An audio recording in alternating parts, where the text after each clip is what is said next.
Nabawi ang 4 na motorsiklo na sinasabing kinarnap ng 2 motor napper matapos mahuli ni Barangay Chairman Ezekiel Wendell Musni ng Barangay Diaz Garcia, Cabanatuan City nitong June 8.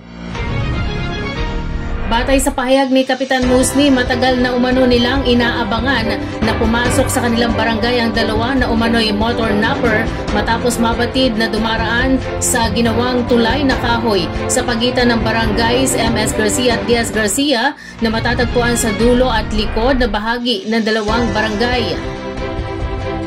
Ayon kay Kapitan Wendell, 3 araw nila itong inaabangan sa kanilang barangay na tumawid sa ginawang tulay sa gawin ng malalim at malawak na sapa kung saan dumaraan ang mga masasamang elemento.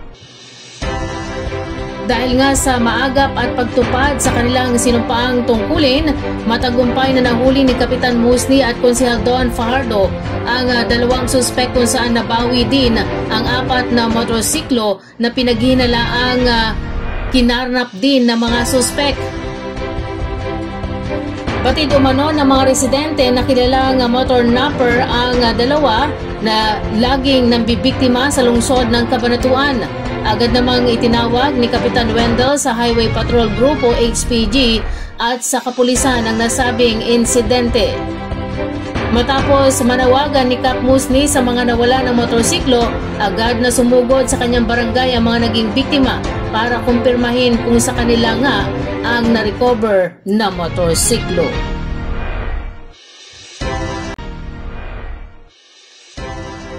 Pakikinabangan na ng mga senior citizens ng siyudad ng Cabanatuan ang bagong pasilidad na itinayo ng Department of Public Works and Highways o DPWH, Nueva Ecija 2nd District Engineering Office o DEO sa Barangay Calikid Sur upang magsilbing home for the aged na isa sa proyektong hiniling ng lokal na pamahalaan ng lungsod. Batay sa ulat, natapos na ang bagong gusali na may 321 square meter na pasilidad na magsisilbing kanlungan ng mga may edad na walang pamilyang mag-aaruga dahil na rin sa iba't ibang kadahilanan. Sinabi ni District Engineer Robert J. Panaligan na ang pasilidad ng senior care na ito ay sumasalamin sa pangako ng gobyerno sa pagpapabuti ng buhay ng mga matatandang individual, lalo na sa mga inabandona o nangangailangan ng pangangalaga. Ipiliwanag niya na ang pasilidad ay binubuo ng 2 bahagi.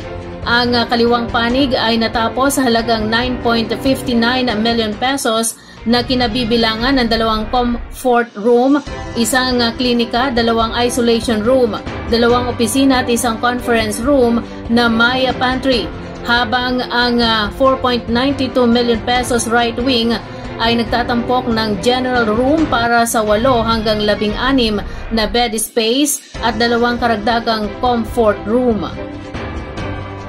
Bilang karagdagan, sinabi ng OIC Assistant District Engineer Leonora Cruz na ang pasilidad ay nakatakdang magbukas sa Hulyo na idinisenyo upang magbigay ng kaginhawaan at seguridad sa mga magiging residente nito at nagpahayag ng pag-asam para sa pagsuporta sa mga katulad na proyektong nakatuon sa komunidad.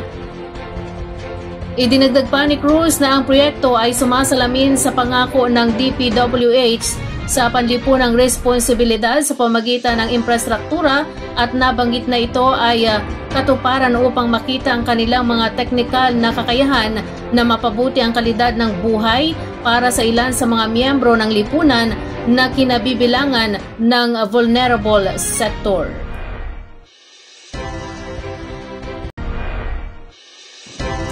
Nalambat ng otoridad ang 4 na individual na nasasangkot sa kasong fraud sa pinaigting na manhunt operation ng Nueva Ecija Police Provincial Office o NEPO nitong June 8. Sa ulat na natanggap ni Police Colonel Ferdinand D. Hermino, Provincial Director NEPO, sinabi na ang mga elemento ng Jaén Police Station sa koordinasyon ng Rizal Police Provincial Office ay nagsagawa ng manhunt Charlie Operation sa Barangay Santa Cruz, Antipolo City, Rizal na nagresulta sa pagkakaresto sa 4 na wanted person na pawang mga residente ng Barangay San Jose, Jaén, Nueva Ecija.